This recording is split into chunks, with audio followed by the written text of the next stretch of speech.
ATP is needed for the cellular energy. It's greatly reduced and there's no energy. And the poor brain just can't function. How many of you have had, oh, I just can't think today. I can't get it right. You ever gone into a room to get something? What did I come in here for? We've all done it. And the only thing is it gets worse after you get 50 and 60 and 70, doesn't it? And so that's your trigger. Boy, I'm not drinking enough. I got to get back and get my water, but get the right kind of water. What are the side effects of brain dehydration? One of the side effects is your body starts to use up the antioxidants because of its great need to get rid of body toxins. What is one of the biggest things on the market today? Antioxidants. It's millions of dollars are being spent on antioxidants because they're being used up because of a lack of water. Brain aminos are used up to make up for this lack of water. Tryptophan and tyrosine are amino acids that are mood stabilizers. Their deficiency makes us feel anxious and depressed. Dehydration and mental functioning. Folks, part of my passion is to help you, to give you a tool to get to teachers, to get into schools, to get into our public facilities where our children are being, they're being labeled, they're being given drugs because they cannot have a good memory, they have a fuzzy memory, they can't remember math, and they can't focus. It's loaded in the schools today. And if they had the proper water, this would probably dissipate very quickly. Dehydration lowers the psychomotor processing speed, the memory, the concentration, and fatigue. How many kids and families do you know they come home and they have no energy left? They can't do anything. They want to sleep till noon on the weekends. They can't think through their school to get it done quickly. It's epidemic, folks. It affects their cognitive ability. It impacts their physical performance and their motor skills. So you are the tool. You are the conduit. You are the caucus to be able to go out and spread the word and use this information to share with people, to get into private schools, to get into church schools where they can start giving it to their students and they can see. The teachers won't be screaming at the parents to put their kids on those awful drugs. Brain issues related to dehydration. Does this look like a very hydrated brain to you?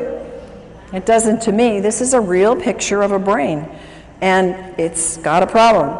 Alzheimer's and dehydration, I have known for years in my practice. That has been research proven. Remember, what I'm telling you here is not my opinion. These are documented facts in research that Alzheimer's and all these other things that I'm going to relate to you are coming from documented studies that dehydration plays a significant part in it. Alzheimer's tends toward vasopressin levels, which is responsible for the water being in the right balance. Alzheimer's have increased dehydration. And one of the hardest things that I've seen in my clients that have had Alzheimer's parents or relatives, they can't get them to drink.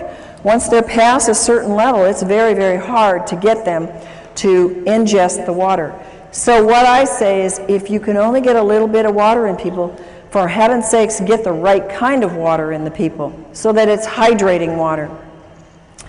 Anxiety and panic attacks, they are rampant. People are paralyzed with panic attacks and anxiety. And what happens?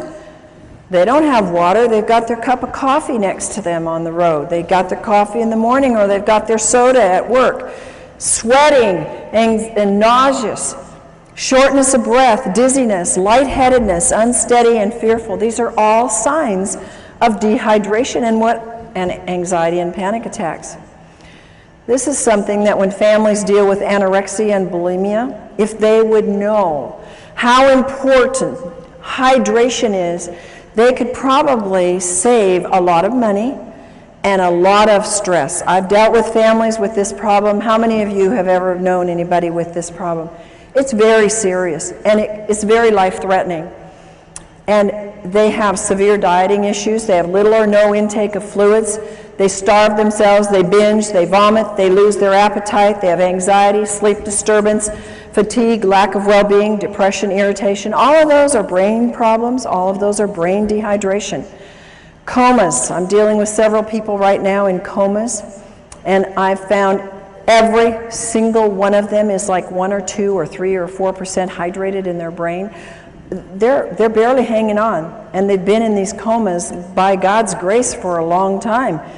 And if they would only get them on the water, so far these families haven't been too able to do that, but they can move them because the water is the electrical force that will wake up the brain and help them to be able to function and get things moving.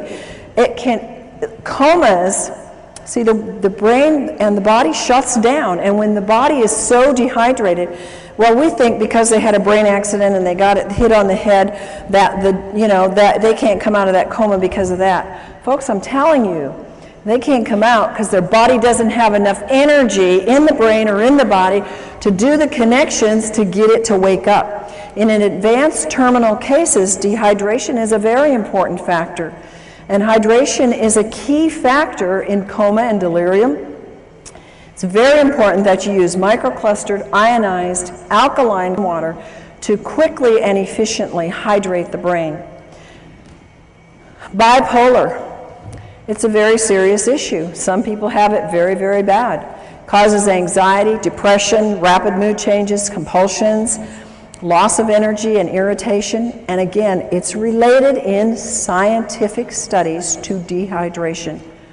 Depression. I've told you some about this already, but it's a huge thing.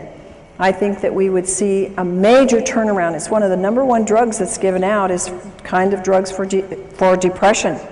When the brain is chronically dehydrated, all the functions suffer.